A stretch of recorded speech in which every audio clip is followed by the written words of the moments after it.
Hello, hello, bonjour à tous. J'espère que vous allez bien. Alors, les temps sont compliqués, difficiles. Il y a quelques mois, je vous parlais du centre de la lessiveuse, donc on est évidemment dedans. Et donc, c'est pour ça que aujourd'hui, donc dans cette pleine lune sur la pleine lune en balance, ce décryptage, on va essayer de parler, je dirais, des choses qui sont essentielles et de les recentrer par rapport à ce qu'on vit, donc par rapport à la Cinquième République ici en France. Donc dans un premier temps, on va regarder les énergies de la Lune et ensuite on va essayer de les mettre en perspective avec la Cinquième République, histoire de pouvoir voir comment, je dirais, au niveau collectif, on est impacté, sachant qu'on viendra de voir les énergies qui peuvent évidemment nous toucher au niveau individuel. Alors, cette pleine lune, elle aura lieu le 16 avril 2022. Elle sera donc exacte à 18h56 temps GMT. Et elle a lieu exactement à 26 degrés dans un axe balance bélier, 26 degrés 46 minutes dans un axe balance bélier. Ici, j'ai fait le thème donc pour Paris, donc ce qui nous donne évidemment euh, une pleine lune qui est conjointe. Donc, alors attendez, on va annoter le truc. Hein. Donc, une pleine lune qui est conjointe à l'ascendant, d'accord, et au descendant, euh, avec cette conjonction Soleil-Pallas hein, sur le descendant. Donc ce qu'on voit, c'est que effectivement le Soleil avec Pallas va sortir, va émerger de cette zone en dessous, hein, qui est dite la zone nocturne du zodiaque, hein, du thème. Ici, effectivement, on va avoir donc l'émotionnel qui va rentrer dans cette zone nocturne pendant que la lumière va se faire en montant un petit peu avec Pallas, évidemment, en passant notamment sur le descendant et en taureau dans quelques jours après cette pleine lune. Donc, ce qu'il faut retenir, donc une pleine lune en balance va mettre en exergue, c'est l'apogée du cycle de la nouvelle lune en bélier, hein, qui a eu lieu le 1er avril. Donc, cette pleine lune en balance, elle vient mettre évidemment en exergue tous les domaines de la balance qui ne sont pas pris en compte lors du déroulement des événements de la nouvelle lune en bélier.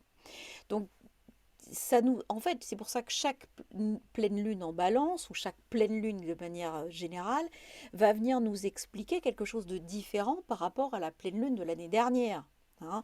Parce que les pleines lunes en balance, il y en a tous les ans. C'est pas le débat. Le débat, c'est de bien comprendre que par rapport aux fréquences, à la teneur de la nouvelle lune en bélier qui a précédé, eh bien cette pleine lune en balance qui est l'apogée, donc évidemment le point culminant de cette lunaison, va venir mettre en exergue, mettre en lumière un certain nombre de domaines, un certain nombre comment dire, de, de valeurs, de détails ou de points, de situations qui auront été oubliés, évités, squeezés, soit de façon volontaire, soit de façon involontaire.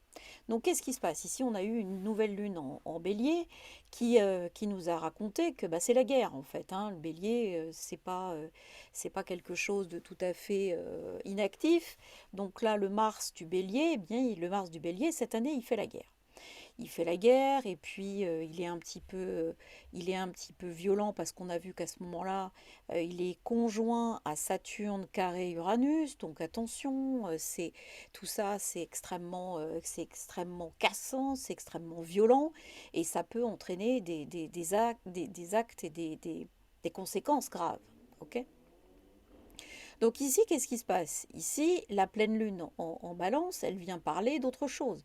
Elle vient dire, bon ok, d'accord, on fait la guerre, On va avoir des actes qui vont être répréhensibles, qui vont être dramatiques, qui vont être liés à des exactions certainement dans certains coins, ou alors qui vont être des fractures, ou qui vont être des accidents, ou qui vont être des choses très soudaines et très problématiques. Et donc ça dure hein, depuis mi-mars. Et on nous dit, ben voilà, là, qu'est-ce que vous avez oublié? Vous avez oublié qu'il y a des choses. La lune, c'est aussi les émotions, c'est la foule, c'est la famille, c'est le côté féminin des choses, c'est vraiment le côté intuitif aussi. Eh bien ici, il y a un côté de besoin de légitimité, de besoin d'action de justice, de besoin d'harmonie qui évidemment est en complète déshérence par rapport à ce qu'on vit. La pleine lune en balance, elle vient dire attention, je suis en train de perdre pied par rapport à ces valeurs de justice, d'harmonie, d'équilibre, de dépendance aussi, de dépendance au groupe. La lune en balance, elle va dire qu'elle veut que son groupe soit bien, elle veut que il y ait pas de... C'est la diplomatie, on ne veut pas qu'il y ait un mot plus haut que l'autre, on ne veut pas qu'il y ait quelque chose de différent qui puisse mettre les gens mal à l'aise, etc., etc. Donc il y a aussi un impact sur le point de vue artistique, bien évidemment. Euh, et ici, donc cette lune en balance, qui va demander une légitimité, qui va demander une justice, qui va demander des actions de justice, la lune c'est la multiplicité, eh bien, elle attire cette attention en face donc du soleil et de Pallas, qui est Athéna. Donc Athéna, c'est la dissuasion. C'est, je te préviens, je vais pas taper, mais je peux le faire et je vais t'expliquer pourquoi tu n'aurais intérêt à pas le faire. Bon. Donc, la dissuasion, c'est bien ce qui se passe en ce moment en matière de guerre et en matière de positionnement stratégique de tous les pays au niveau mondial. Tout chacun, il va de sa stratégie de guerre, sa stratégie, sa propagande, etc., etc. Sauf que là, en tout cas sur Paris, hein, j'insiste sur Paris plus l'Europe, on voit que l'ascendant va directement aller, là il est encore, vous voyez, 29 degrés balance. Donc il n'a pas encore, il est en toute fin de cette balance, mais il n'a pas encore pénétré en scorpion. Et quelques heures après, il va pénétrer en scorpion et donc il va amener quelque chose de beaucoup plus intense encore. D'accord. C'est-à-dire qu'on va passer d'une espèce de recherche d'équilibre, de recherche de justice ou de recherche d'harmonie à une émotion qui va être très intense, à quelque chose qui va d'un seul coup basculer et qui va faire que, je dirais, on peut avoir quelque chose qui inquiète, d'accord, qui inquiète parce que la Lune et le Soleil, donc qui sont naturellement opposés dans les circuits de pleine Lune, ici, ils sont chacun, enfin tous les deux, carrés à un Pluton qui est fin Capricorne, puisque donc on est dans un axe de signes cardinaux, Bélier, Balance, évidemment, Pluton qui se trouve là à 28 degrés, il est carré à cette pleine lune. Et à ce titre-là, il explique que quelque chose est en cours de destruction. D'accord.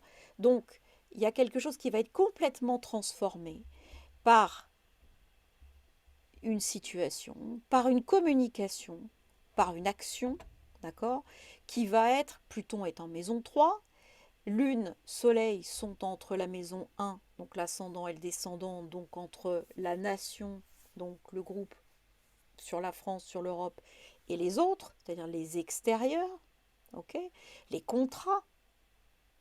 Et donc là, on peut avoir, donc c'est aussi les ennemis déclarés, hein, les ennemis ou les ennemis déclarés, etc., etc.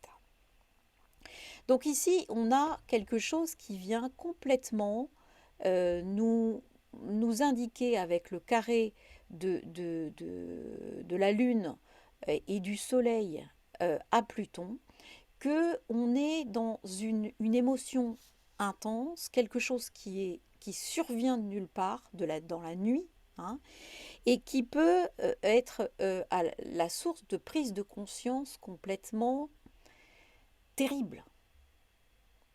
Alors, Pluton étant en 3, on peut imaginer que c'est sur une base de communication. Hein, Mercure étant clairement conjoint à Uranus en 7, on voit bien qu'il y a une histoire d'information, qu'il y a eu quelque chose de soudain, qu'il y a quelque chose de complètement étrange et qui va percuter, d'accord, qui va percuter l'émotion qui est évidemment à ce niveau-là, puisque la maison 3, donc Pluton, est sous la houlette de Mercure, lui-même conjoint à Uranus. Donc on voit qu'il y a quelque chose, il y a un échange, il y a une situation, il y a une information, il y a une montée en puissance de quelque chose. Le Soleil, lui, il vient en pleine lumière, donc il vient poser une lumière sur quelque chose qui entraîne une émotion intense et complètement noire, et qui entraîne également une destruction de quelque chose qui probablement est liée à une énergie politique. Ok. Donc ça, c'est une première interprétation. Ce qu'il faut bien comprendre aussi, c'est que Soleil, Lune, carré, Pluton, ce sont aussi les sentiments de révolte. Ce sont aussi les capacités à pouvoir ne pas être dans le moule, ne pas être complètement absorbé par ce qui se passe et être en capacité de réagir, être en capacité de se révolter, être en capacité de communiquer avec la maison 3. On est toujours dans cette communication et Mercure étant conjoint à Uranus en 7, eh bien cette communication peut s'exprimer. Alors ça peut être une information qui arrive de l'étranger aussi, si on regarde la maison 9, donc qui est l'étranger, qui est assimilé au Sagittaire, cette maison 9 est en Cancer. Donc la Cancer, ça peut signifier la nation, mais ça peut aussi signifier les États-Unis, hein, qui sont avec leur 4 juillet, qui sont Cancer, etc., etc. Donc on peut avoir une information provenant des États-Unis ou provenant de, de, de, d'une multitude de pays qui va induire quelque chose de dramatique et qui peut induire quelque chose auquel on n'était pas préparé. Ok. Ça peut être aussi également une prise de responsabilité de la nation avec ce Saturne qui lui non plus n'est pas sorti de l'auberge.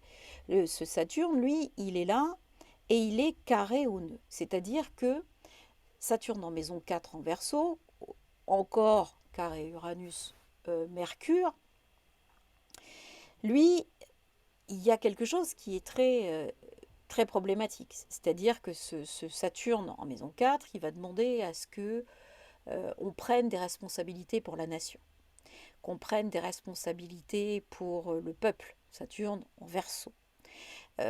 Mais ces responsabilités, finalement, carré au nœud, personne ne veut les prendre. Personne ne veut les prendre, personne ne veut prendre la main sur les choses, personne ne veut finalement accomplir quelque chose de final. Donc il y a quelque chose comme une espèce une sorte de fuite ou une sorte de difficulté à prendre la mesure de ce qui se passe. Ici, on est évidemment après le premier tour et avant le deuxième tour. Et donc, on peut imaginer qu'il y ait des réflexions sur la prise de responsabilité. Donc, il s'est passé quelque chose visiblement au premier tour qui engendre ensuite des difficultés au niveau de la gestion extérieure. Et derrière, il y a une prise de responsabilité qui doit être menée, qui est bloquée. D'accord. On ne peut pas prendre nos responsabilités. Il y a des choses qui sont bloquées, puisqu'on voit que les nœuds sont en carré avec Saturne. Donc ça, c'est intéressant parce que ça montre quand même que euh, les prochaines semaines, donc qui vont, et notamment ce mois d'avril, donc qui coïncide également avec cette conjonction importante, hein, de Jupiter-Neptune, qui a eu lieu, donc encore une fois, je ferai une vidéo spécifique là-dessus, mais qui a eu lieu en 1856, date de la naissance du maréchal Pétain. Il y a beaucoup de choses qui sont liées donc à cette conjonction et qui peuvent être assimilées donc soit à des problématiques climatiques, je vous l'ai dit, soit à des problématiques de fraude, soit également alors à des problématiques où l'essentiel c'est que vous compreniez qu'avec cette conjonction Jupiter-Neptune, il se passe un truc, d'accord? Au départ, on a une situation qui peut avoir trait à l'autorité avec Jupiter, hein. Le truc dégénère mais complet. C'est-à-dire que vous n'avez pas, Jupiter Poisson n'a pas de limite. C'est-à-dire que le truc qui survient comme ça, vous ne le voyez pas venir parce que Jupiter Neptune, on ne le voit pas venir. C'est quelque chose qui est lié, qui peut venir au niveau individuel, qui peut venir de l'inconscient, qui peut venir en tout cas, on est flouté, c'est-à-dire qu'il y a une histoire de mirage avec cette conjonction. On ne voit pas ce qui arrive, tout est flouté, tout est dissimulé, tout est et d'un seul coup, on se retrouve au milieu finalement de la tempête de neige entre guillemets, et on ne comprend pas ni d'où ça sort ni d'où ça vient, et surtout, les réactions qui sont en chaîne suivant cette situation, que ce soit une situation donc climatique ou une situation de fraude ou une situation très embourbée qu'on ne comprend pas, eh bien, il est très compliqué de se récupérer là-dedans, à part faire preuve comprendre qu'on est dans une espèce de choses qu'on ne maîtrise plus, qui n'a ni début ni fin, et qui surtout est complètement, qui nous échappe et qui va nous entraîner là où on ne veut pas. Donc il faut pouvoir s'arrêter, sauf que ce n'est pas toujours possible, et c'est cette difficulté à maîtriser, d'accord, Jupiter-Neptune, qui va se poser. Alors ici, Jupiter-Neptune est bien relié à Pluton, qui donc devrait pouvoir utiliser son énergie de transformation en la floutant complètement. Ce qui va certainement encore apporter du brouillard et de la confusion à quelque chose qui est déjà très intense. On voit que Jupiter-Neptune est également sextile au nœud et sextile et trigone au nœud lunaire qui sont, on l'a vu, carrés fortement à Saturne, Saturne, la responsabilité ne peut pas avancer. Donc là, on voit qu'on ne peut pas avancer parce que quelque chose est complètement imbriqué, qu'on n'y voit que dalle. D'accord? Donc, très probablement, le mois d'avril, et sans doute après, un petit peu, va porter en lui une très grande confusion. D'accord? Une très très grande confusion.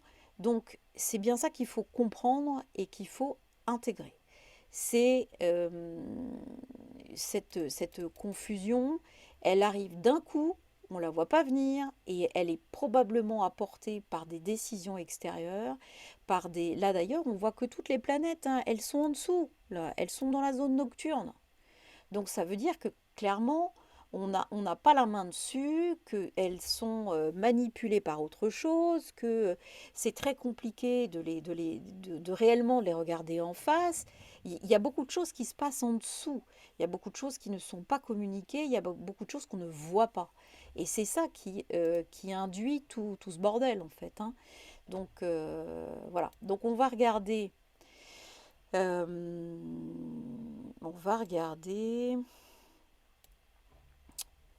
Euh, euh, euh, on va regarder. Tac. Les. Je vais faire une synastrie.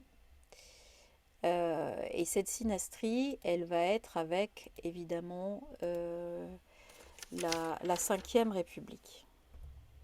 Voilà. Tac. Alors, je vais reprendre le partage. Voilà. Donc, je pense que vous voyez à nouveau. Donc, qu'est-ce qui se passe? Donc, on a au centre, on a la pleine lune, hein, et on va voir comment se positionne finalement notre 5e République par-dessus, hein. J'aurais pu faire le contraire, c'est-à-dire voir comment la pleine lune venait impacter sur Mais on voit, j'ai trouvé en faisant qu'on voyait mieux comme ça en fait.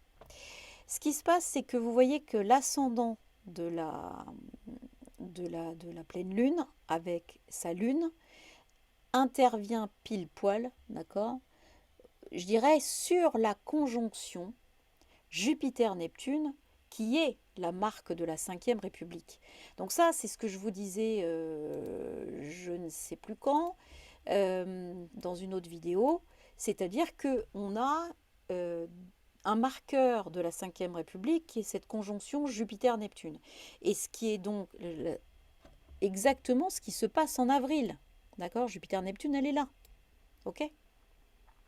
Donc ça veut dire quoi? Ça veut dire que cette pleine lune, elle va aller éclairer le côté Jupiter-Neptune de la Ve République en Scorpion. Et on sait très bien que en cuspide de 8 comme ça, cette conjonction Jupiter-Neptune en Scorpion, ça a été le côté république colonisatrice, république un petit peu de contrôle des autres pays. Hein. Le côté Jupiter-Neptune s'est servi dans les matières premières des autres pays, etc., etc. Enfin, il y a eu cet aspect colonisateur et cet aspect également de fraude France-Afrique, etc.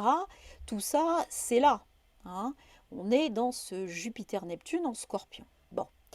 Donc Jupiter-Neptune en Poisson, vous pensez bien que le truc, il est à peu près, évidemment pas complètement, mais il n'est pas très éloigné, il est en Trigone. Donc ils se parlent. Ok?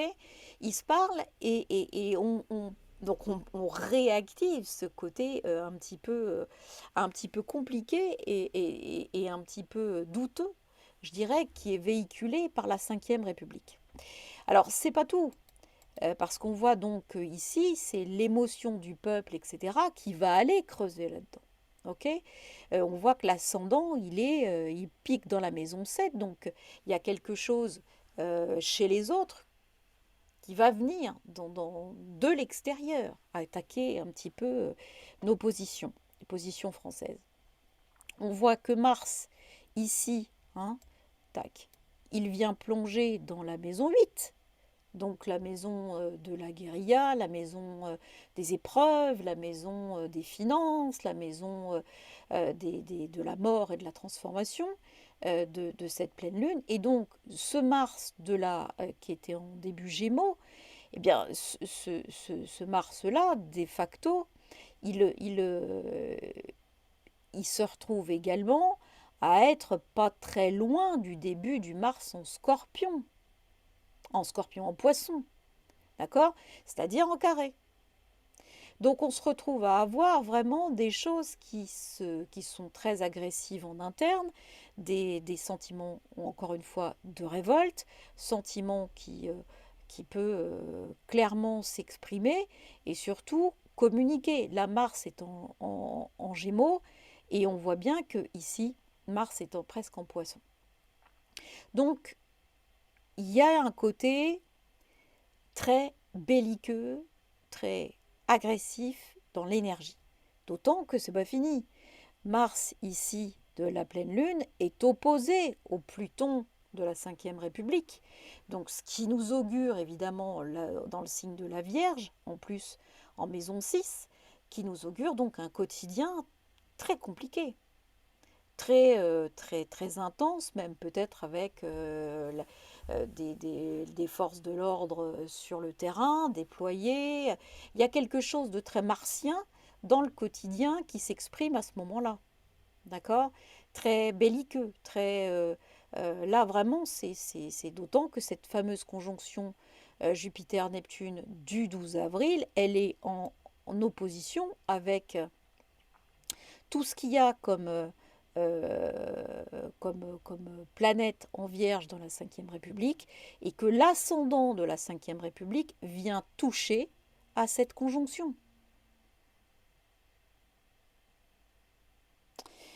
Donc on a vraiment une pleine lune qui est en fonction des aspects de la Ve République, qui est très portée, je dirais, à pouvoir déclencher quelque chose. Alors c'est pas fini. Le nœud d'évolution en balance, donc de justice, les droits de l'homme et tout ça. La Lune donc est sur ce nœud, donc c'est les éclatements, d'accord? Mais le nœud sud, effectivement, lui aussi, il est sur le Soleil. Donc on a vraiment quelque chose, une période qui est dénotée comme étant une période d'évolution collective, hein, pour cette période en tout cas de la Cinquième République, c'est-à-dire la France. Donc c'est vraiment très particulier.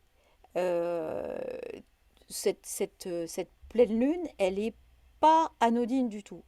Elle n'est pas anodine du tout parce que, regardez bien, je vais essayer d'être clair, hein, on me reproche des fois de ne pas être très clair, mais voilà, je fais ce que je peux. Saturne, qui est en 10, d'accord, de la Cinquième République, vient taper dans la maison 2 de la pleine lune. Ça, c'est pas très bon pour le pouvoir d'achat, c'est de l'austérité, c'est de la restriction, d'autant que, regardez, voilà, on est en Sagittaire, donc qu'est-ce qui se passe? Ben, c'est carré également à Jupiter-Neptune, de la pleine lune. Et donc, ça montre bien que y a quelque chose qui va se déclencher et que ce qui n'a pas de limite, d'accord?